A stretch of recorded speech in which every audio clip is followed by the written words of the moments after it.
Welcome on board, chosen one. Look at you. Still moving, still steady, with somebody else's version of you walking around out there doing damage in rooms you've never entered.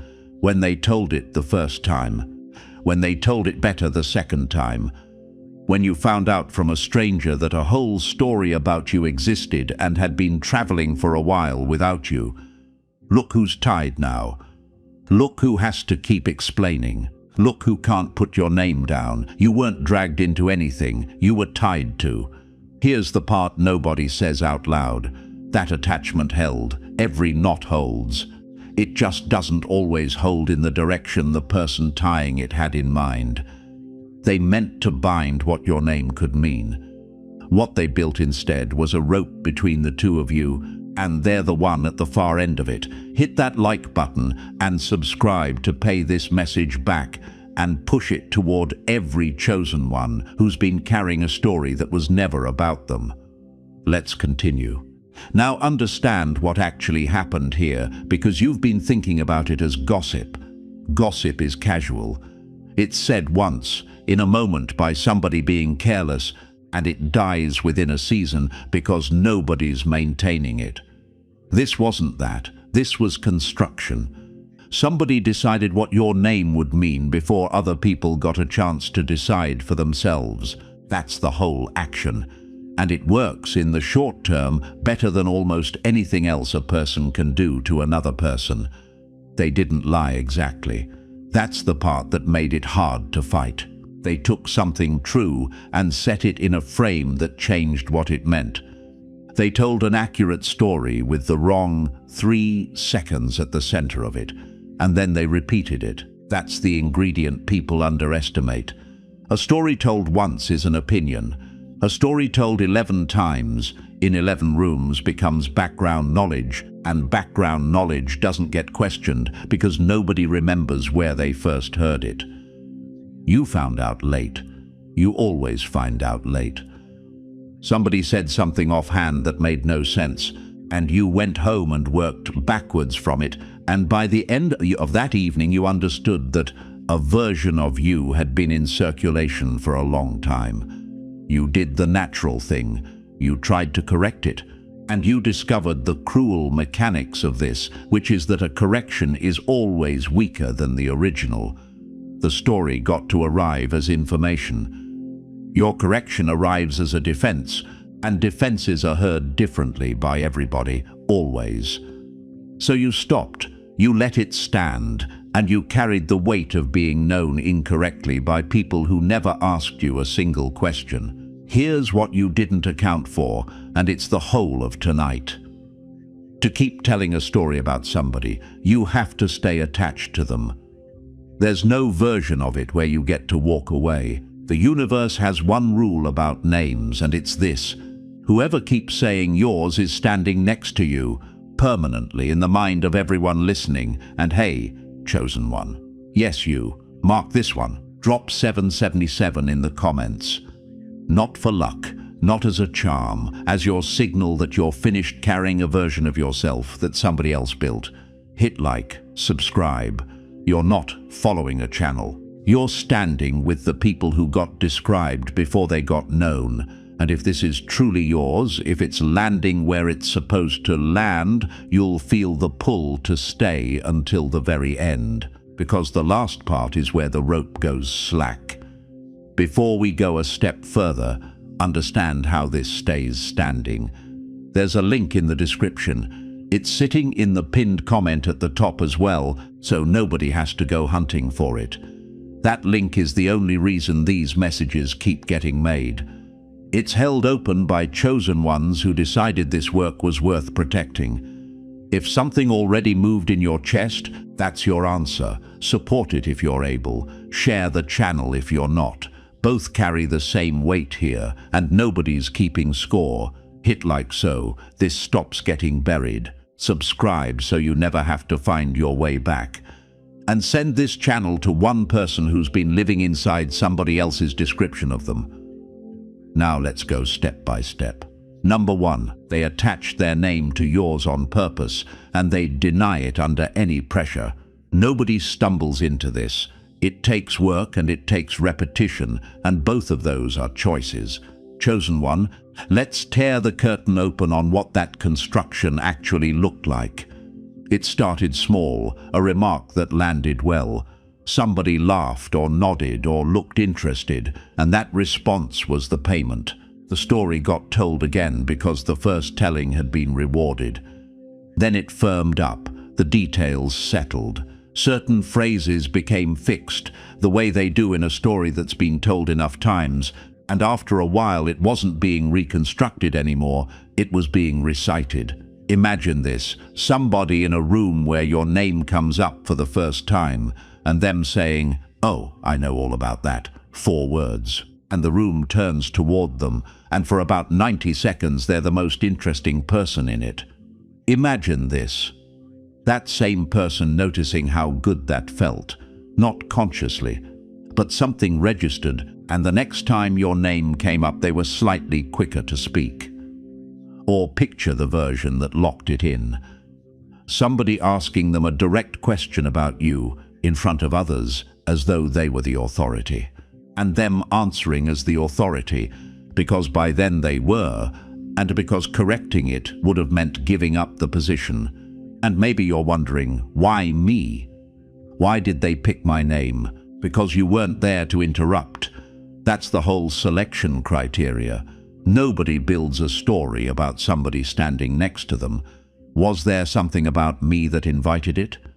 No, and this is the sentence to keep. Absence invites it, not weakness, not fault, not anything you were doing. You just weren't in the room, and the room needed a subject. Here's the part that will take a few days to land. You've been treating this as something that happened to your reputation. It wasn't. It was something that happened to their position. They gained standing by holding your name, and standing gained that way has to be maintained forever at their expense. They didn't take something from you and walk away with it. They took on a job. Think about somebody who ties a rope to a heavy thing so they can drag it where they want it. The rope is real, the knot is good, and from that moment on, they're a person with a rope in their hands, and everywhere they go, the rope goes with them. Nobody thinks about that part while they're tying it. And you should notice what you did with that, because it's cost you more than the story has. You went looking for the reason. You went back through your own behavior, hunting for the thing you must have done to deserve a whole campaign. You've been running that search for years, quietly, usually late at night. Stop the search. There's nothing at the end of it. You're not being punished for something you did. You were available as a subject, and that's all it takes. You're not the cause of any of this. You're the material somebody else used. You're not going to find the reason, because the reason was never in you. You weren't the one who got attached to anything. You were the fixed point. Number 2, the tie only works in one direction, and it isn't the one they picked. Here's the mechanism, and it's the reason this whole thing eventually turns. They meant the rope to run from them to you. Their hands, your neck. Their story, your name. What they built runs the other way. Your outcomes now travel up the rope to them.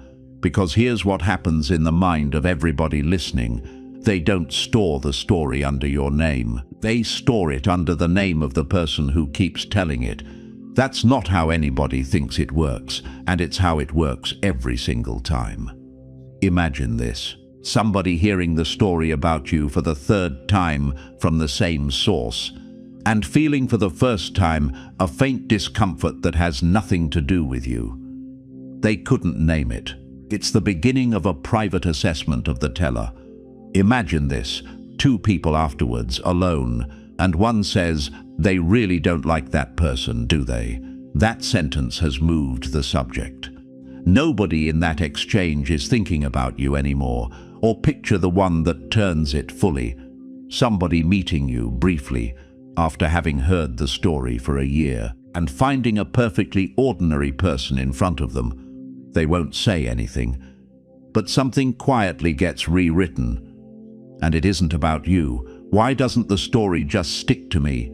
Because you're not maintaining it. Everything that requires maintenance eventually gets attributed to whoever's doing the maintaining. Isn't a story about me always going to be about me? Only while it's new. After that it becomes a thing that person says, which is a completely different object. Doesn't repetition make it more believable? For about a year. Then repetition becomes the most suspicious feature of the whole thing, and people start listening to the fact that it's being repeated rather than to what's in it. Here's the reframe to hold on to. You've spent a long time worrying about what people think of you because of what was said.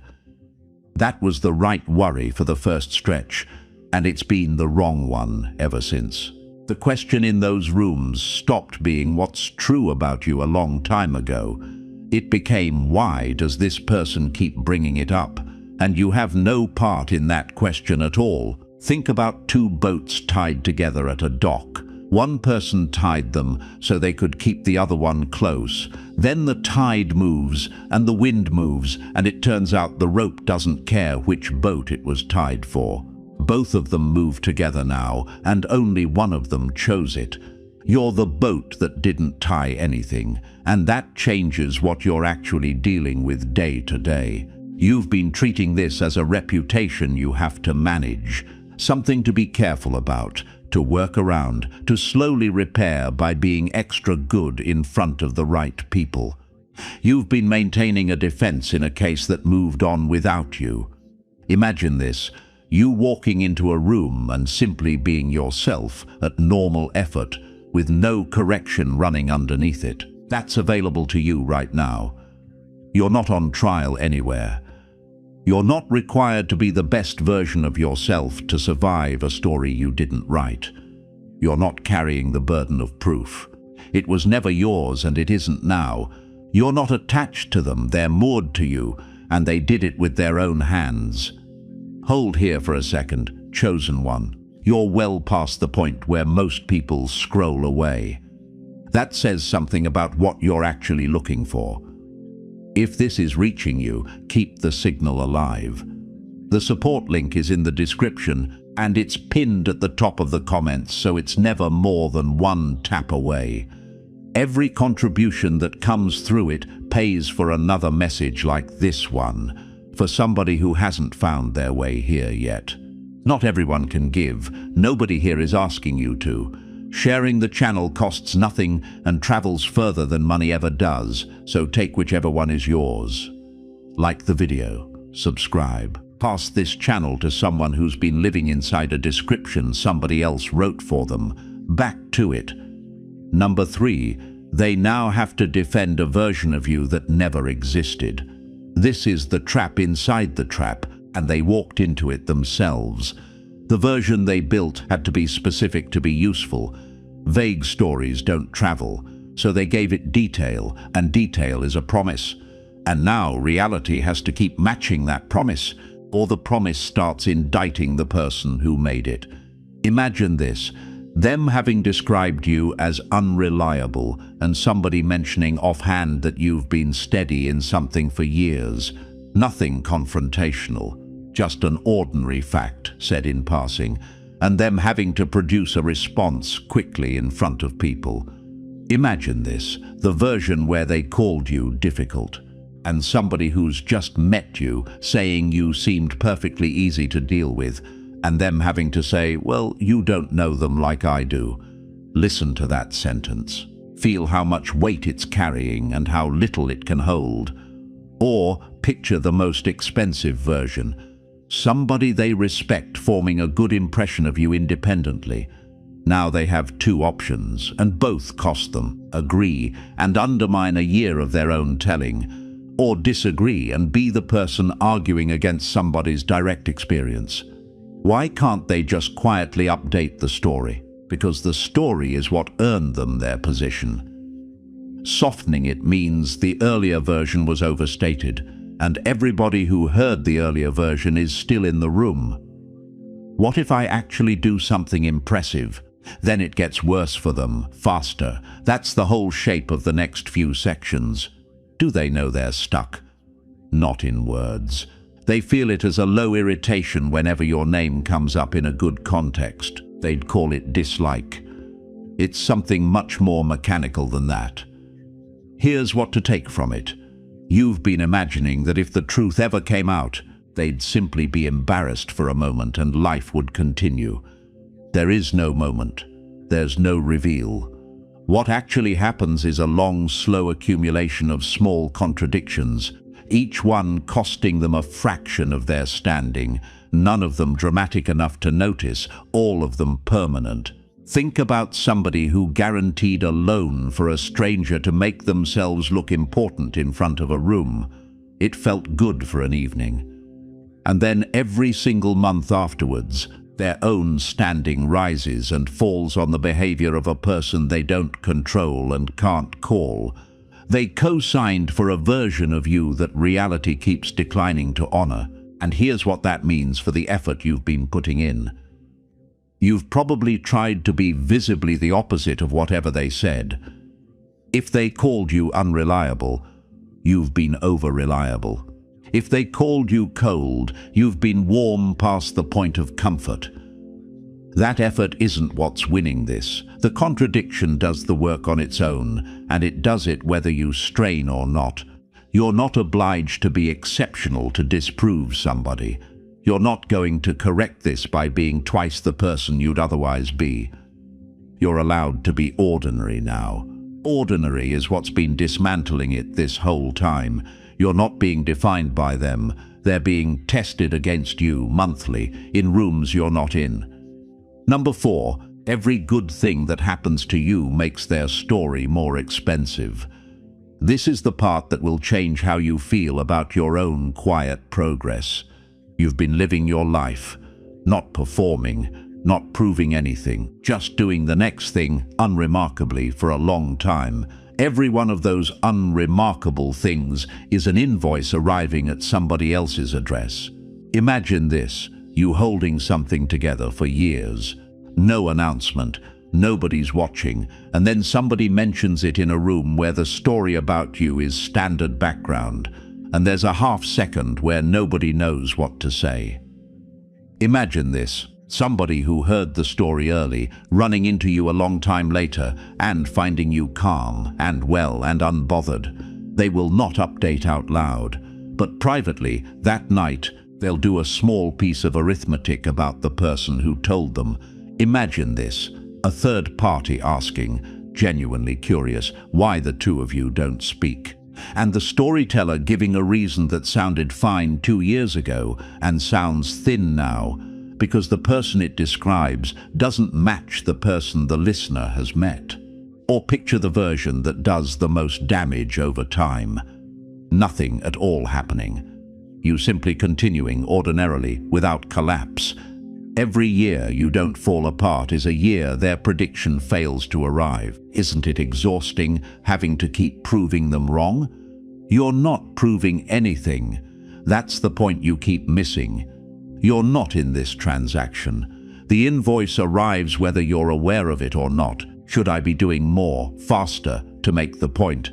No, and doing that would be the one thing that could help them.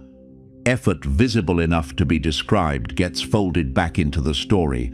Ordinary continuation can't be. Why does quiet work better than success? Because success can be reframed as timing or as somebody else's doing. Continuation can't be reframed at all. There's nothing in it to grab. Here's the reframe. You've been thinking of your steady years as time you spent recovering from what they did. They weren't recovery. They were payments extracted monthly from somebody who committed to a prediction about you and has to keep being wrong in front of the same audience. Think about somebody who bet loudly against a thing, in front of everyone, and then had to watch that thing continue uneventfully for years. There's no dramatic moment where they lose. There's just a slow public erosion, and they have to be present for every day of it. That's the position they bought themselves. And you should hear what that does to your sense of your own last few years. You've been thinking of that stretch as time spent under a cloud. Years you had to get through, with something hanging over you, waiting for it to lift. Nothing was hanging over you. Something was hanging over somebody else, and you were the weather. Imagine this. You looking back at those same years and seeing them as a period of steady, unglamorous accumulation instead of a period of survival. You're not a person who spent years recovering. You're not somebody who lost that time. You're somebody who spent it accumulating the only kind of proof that can't be argued with. You're not behind because of what they did. You're exactly where those years put you. You didn't beat their story. You outlasted its expiry date. Number 5, they can't cut it now without admitting they tied it. Here's why nothing about this ever ends cleanly, and why you should stop waiting for it to. They could end it. There's a way out. It's available every single day. They'd have to say out loud to at least one person that they were wrong about you. And that's the one thing that costs more than continuing. Imagine this, them in a room hearing something good about you and having a 2-second window where they could say, actually, I may have been unfair there. Watch that window close. Watch them choose the small, comfortable thing instead.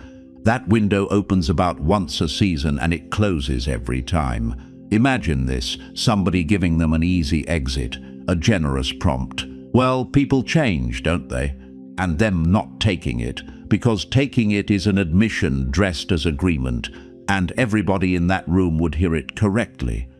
Or picture the version they'll take to the end.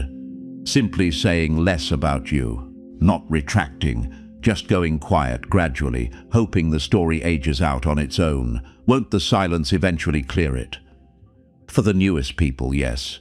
For everybody who heard the original, no. Those people are carrying a version of you with a name attached, and silence doesn't remove the attachment, it just stops adding to it. Why is admitting it so expensive? Because it's not one admission. It's an admission plus an explanation of why they did it, and the explanation is the part that finishes them. Isn't it easier for them to just keep going? Enormously, that's precisely the trap. The easy option each day is the one that makes the total worse. Here's what to do with that, and it's the practical part. You've been waiting for the retraction. Some part of you has kept a space open for the day somebody stands up and says they had it wrong. Close that space tonight, not out of bitterness, out of accuracy. The retraction requires an act of self-destruction from somebody who has never once chosen a costly thing over a comfortable one. Think about a knot pulled tight under load. Untying it takes both hands, real effort, and a moment where you have to take the weight yourself. It's always possible. It never gets easier, and the longer it holds, the more strength it takes. So every day that passes makes the untying less likely than the day before. That knot's not coming undone from their end, and letting go of that changes something practical in your week. You've been leaving a door open, not obviously, but some part of you has stayed reachable, kept a channel warm, held on to the possibility that one day it gets said properly. That open door is where a great deal of your energy has been going. Imagine this. You closing it quietly tonight without announcing anything to anybody. Nothing changes in the world. Everything changes in your chest. You're not obliged to stay available for an apology that has no delivery route. You're not hard for closing that door. You're just finished waiting at it. You're not giving up on justice. You're declining to keep paying rent on a room nobody's coming to. You're not waiting for an apology. You're waiting for something structurally impossible, and there's a difference. Number 6. The people they told have quietly become their creditors. Now here's a cost they never priced, and it's the heaviest one. Everybody they told is holding something. Not information, a claim made by a specific person in their presence. And people keep accounts, not deliberately, but they remember who told them what, and they notice over time what turned out to be true. Imagine this. Somebody who was told the story early, watching your ordinary life proceed for years, and slowly moving from believing it to holding it against the person who said it.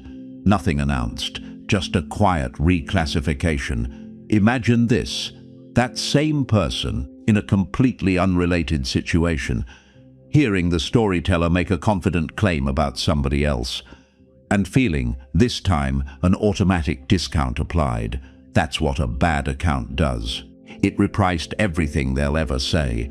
Imagine this, two of those people discovering they were both told, separately, in similar words. That's the moment it stops looking like a confidence and starts looking like a campaign. And campaigns have authors. Or picture the one that costs them a relationship. Somebody deciding privately that a person who talks that way about an absent person will one day talk that way about them. Nobody says that out loud. Everybody thinks it eventually. Will any of those people tell me? Almost none. Telling you means admitting they listened and nodded and said nothing at the time. Doesn't their silence mean they believed it? No, and this is the sentence to hold on to. Silence in the moment and belief over time are two different things, and the second one has been running in your favor without your knowledge. Am I supposed to feel better about people who said nothing? You don't have to feel anything about them, just stop counting them as losses. Most of them aren't. Here's the reframe. You've been carrying a picture of a room full of people who believed a lie about you and turned away. That picture is comforting in a bleak way, because at least it's simple. It's not accurate. What actually exists is a room full of people running a slow audit on somebody, and it isn't you, and none of them will ever mention it. Think about a person who borrows small amounts from everyone they know and never quite repays any of it. Nobody confronts them, nobody makes a scene. They just stop being lent to, one person at a time, over years, until they're standing in a room where nobody will extend them anything and nobody has ever told them why. That's the position a repeated story builds, and that should change how you walk into a room full of them. You've assumed you're the one with something to account for, that you're the one entering a space where a bad thing is known about you, and that you have to work slightly harder to be acceptable. Reverse the room. You're the one nobody has any live complaint about. You're the one who has never asked any of them to carry anything. Imagine this. You entering that room without the small internal apology you've been carrying in with you for years. You're not the one on the back foot in there. You're not asking anybody in that room for the benefit of the doubt. You stopped needing it a while ago. You're not the awkward subject. You're the only person there with a clean account. You didn't lose those people. They were quietly moving to your side of a ledger you didn't know existed. Number 7, they're the ones who have to keep you in the conversation. This is the strangest part, and once you see it, you can't unsee it. You've been trying to get out of this for years. They're the ones who keep bringing you back in. You'd have let it go a long time ago if it were up to you. That's not strength. You genuinely have other things to think about. They can't, because the moment your name stops coming up, their position stops being renewed. Imagine this, a gathering where your name hasn't come up in 2 hours, and them working it in, not clumsily, skillfully through a side door attached to something else, and feeling settled once it's been mentioned. Imagine this, somebody bringing up a subject that's adjacent to you and watching them wait for the opening. There's a specific alertness in a person who's waiting to say something. Everybody in that room can feel it and nobody names it. Imagine this, a long stretch where nobody's asked about you at all, and them raising it themselves unprompted and hearing their own voice do it, and knowing exactly what they just did. Or picture the version that happens at home, where there's no audience at all. Your name coming up between them and somebody who loves them, and the reaction being disproportionate. And that person quietly making a note of it. People always make a note of that. Why would anybody keep doing that to themselves? because the alternative is losing the standing it bought. Nobody surrenders standing voluntarily, even when it's costing more than it returns. Doesn't that mean they think about me more than I think about them? Enormously more, and not warmly, and it's the cost they'd least like itemized. Is that a kind of freedom for me? It's the only kind available here. You don't have to do anything to maintain your position. They have to work at theirs every time they're in a room. Here's what to keep. You've been feeling trapped in a story you can't escape. Turn it around and look at the actual traffic. You never mention them. You haven't said their name in a long time, except in your own head, at night, which doesn't count. They can't get through a season without saying yours. Think about somebody who took a job as a night watchman over a building they don't own for no wages, and then discovered they can't stop turning up. Nobody's checking. There's no shift and no supervisor. They just can't leave the post, because leaving would mean it was never worth guarding. They've been guarding your name for years. And there's something in that you should take literally. You have a whole life running that has nothing to do with any of this. Work, people, ordinary mornings, things you're building that they know nothing about. They have a life too, and a piece of it is permanently assigned to you. Imagine this, adding up the hours you've spent on them and the hours they've spent on you. Yours is a big number, and it was mostly at night, and it's shrinking. Theirs is bigger, it happens in daylight, and it isn't shrinking at all. You're not the one paying attention here. You're not the one who can't move on. You're just the one who noticed you were trying to. You're not in a relationship with them anymore. They're in one with the idea of you. You're not stuck in their story, they're employed by it. Number 8. Whatever they sent out carried their own address on it. Here's the mechanism underneath all of this, and it isn't mystical, it's structural. Everything that leaves a person's mouth about somebody else is signed. Not with a name, with a manner, a frequency, a pattern that anybody listening can eventually read. They sent something at your name, and every piece of it went out with their address written on the back. Imagine this, somebody who's never met you asking a friend about you, and the friend saying, "Honestly, most of what I know came from one person." That sentence has just moved the entire subject, and the person who asked hears it perfectly. Imagine this, your name coming up in front of somebody who knows you well and has never heard the story, and them looking genuinely confused and saying, "That doesn't sound like them at all." Confusion is worse for a story than argument. Argument keeps it alive. Imagine this, somebody deciding to form their own view and simply spending an hour in your company. That hour costs the story more than a year of your defending yourself could have, or picture the version that finishes it. Somebody realizing the entire body of what they believe about you traces to one source, not several. One, and feeling slightly foolish and never mentioning that to anybody and quietly discounting everything that came from that direction forever. Won't they just find new listeners? They do, and the new listeners have less context, so it works better, briefly, and then they meet you or meet somebody who knows you, and it starts again. Isn't that endless? For them, yes. That's the sentence. It's endless for them, and it ended for you a while ago, and neither of you was told. Doesn't the universe let anybody get away with it? Nothing gets punished here. It's simpler than that. What gets sent gets attributed, and attribution is the whole of it. Here's the reframe worth carrying. You've been imagining that clearing your name requires an event.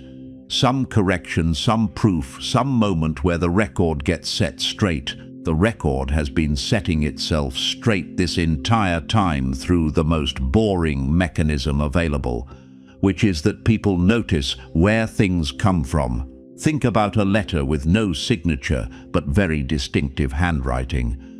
The writer thought they were anonymous. They weren't. Everybody who received one recognized the hand immediately, and nobody said so, and each of them kept theirs. They've been signing everything, and you can stop bracing for the next round, because the next round costs them more than it costs you. You've been half expecting an escalation, some new version, some fresh telling, something worse arriving from a direction you can't see. Every new telling now lands on ground that's already been walked. It arrives at people who've heard it before, from the same mouth, and each repetition is worth less than the one before it. Imagine this, them telling it again, next season, and the room being polite, and nothing happening at all. You're not vulnerable to another round. You're not one story away from losing anything. The story already ran, and it's used up. You're not the one who should be nervous about what gets said next. You didn't have to defend yourself. The signature was on all of it from the beginning. Number 9. Nobody will untie it for you, and it turns out you don't need them to. Here's the part you've been quietly hoping I'd contradict, so let's be honest. Nobody is coming to clear this up. No third party will stand up. There's no meeting where it gets resolved and everyone leaves with the correct version. That's not how any of this ends. It ends by dilution, and dilution has no ceremony in it. Imagine this. Somebody who heard the story years ago meeting you now and having no idea there's a story attached. It aged out of their memory entirely. They just meet a person and form a view, and that view is the only one they'll ever have. Imagine this. A room where a newer person hears the story for the first time and simply doesn't take it. Not because they're defending you, because it doesn't match anything and doesn't matter to them, and they've got their own life. Imagine this, the storyteller telling it and getting the wrong reaction. Not disagreement, something worse. A polite nod and an immediate change of subject. That's the sound of a story that's died, and it dies in exactly that way, in a room without anybody announcing it. Or picture the closest you'll come to a resolution. Somebody says something to you years from now that reveals they know a fragment, and then they change the subject quickly because they can see it doesn't fit you. That's it. That's the whole verdict. Am I supposed to live without it ever being corrected? You already have been. You've been living on the far side of it, doing well, while it quietly lost value in every room it entered. Why doesn't anybody defend me directly? Because defending you means having a confrontation on your behalf, and people almost never do that. What they do instead is stop believing privately and stop passing it on. That's the real defense, and it's invisible. Doesn't that leave it unfinished? It feels unfinished. It isn't. Every consequence has already been distributed. You just weren't sent a copy. Here's the last practical thing. Stop auditing rooms. You've been walking into places wondering who's heard what, reading faces for evidence, running a scan you deny running. That scan costs you something every time. And it's measuring a thing that's already been settled without you. Think about a rumor written in chalk on an outside wall. Nobody scrubs it off. Nobody's going to. It just gets rained on season after season until the people walking past can't read it and eventually stop noticing there was ever anything there. Nobody will ever tell you the day it became unreadable. And that means you can put down the last piece of this, which is the audit you've been running on yourself. You've quietly kept a case file in your own head. Dates, wordings, the exact sentence somebody said to you in a corridor. You've maintained it in case you ever needed it. You'll never need it. There's no forum, no hearing, and no one to present it to.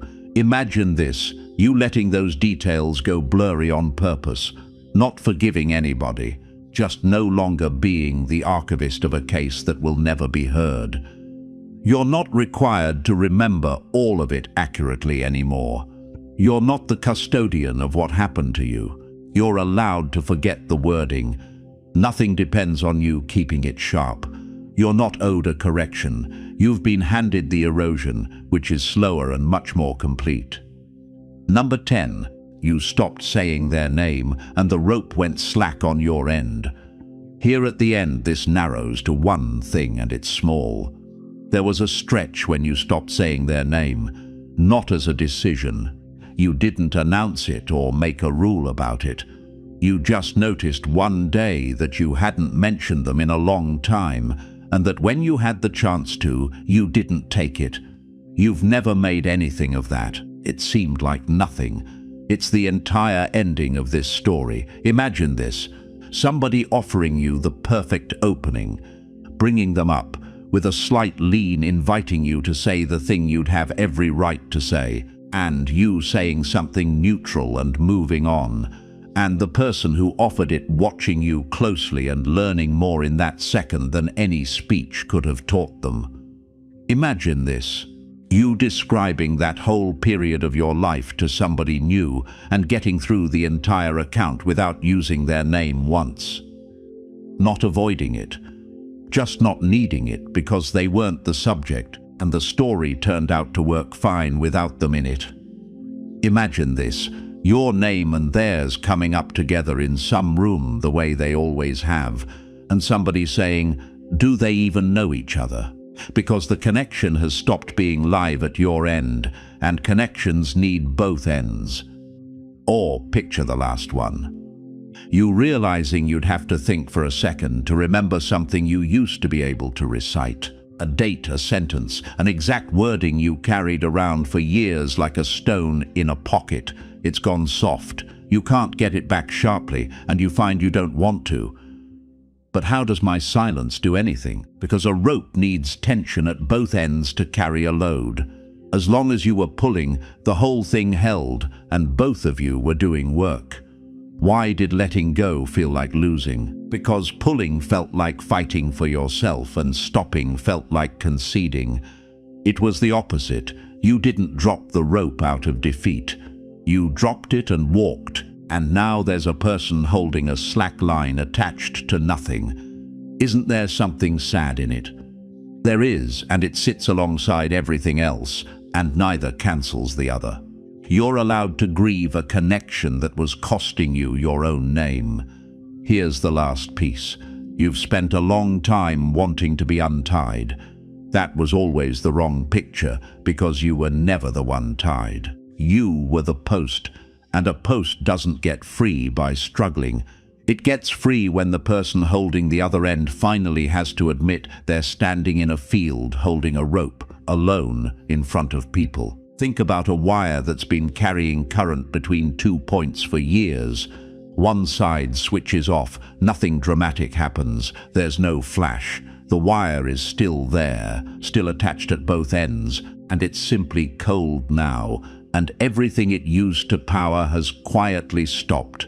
That happened in your chest a while ago, and you didn't mark the day. And here's the last thing, and it's the one worth taking with you. Imagine this. Some ordinary evening ahead of you where their name comes up and you feel nothing at all.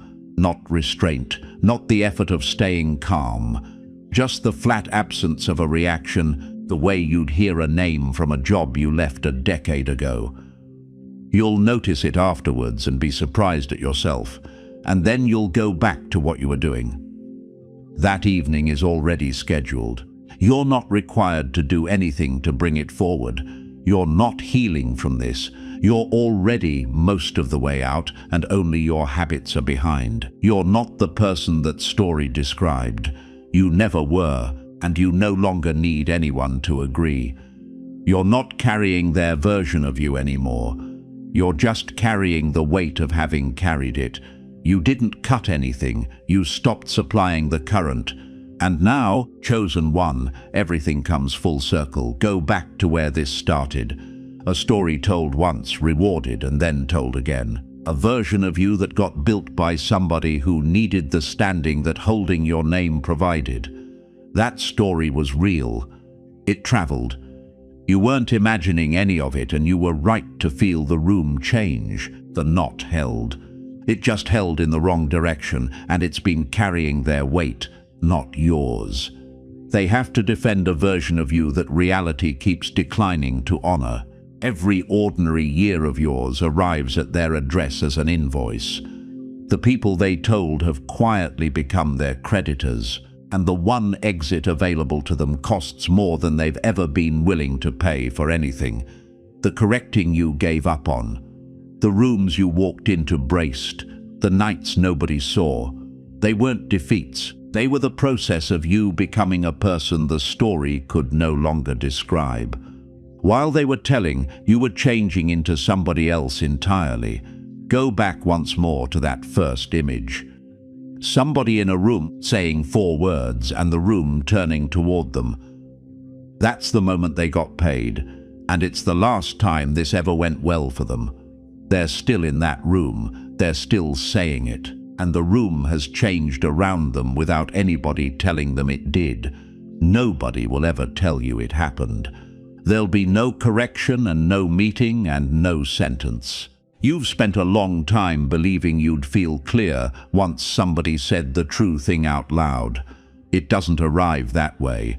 It arrives as a slack rope and an ordinary week, and a name you haven't said in a long time. Every quiet year you counted as unresolved was a year. The whole thing was aging out of every room it ever entered. They can still say your name. They will. That part doesn't stop. But a name said by somebody nobody quite believes anymore is just a sound they're making. Your rise isn't coming. It started the season you stopped pulling on your end. Walk into it knowing you were never tied to anybody. You were the thing somebody else decided to tie themselves to in public permanently, with their own hands. If this message hit home, Chosen One, like the video and subscribe. Drop 77 in the comments, and share this with someone who's been living inside a description that somebody else wrote and has to keep defending.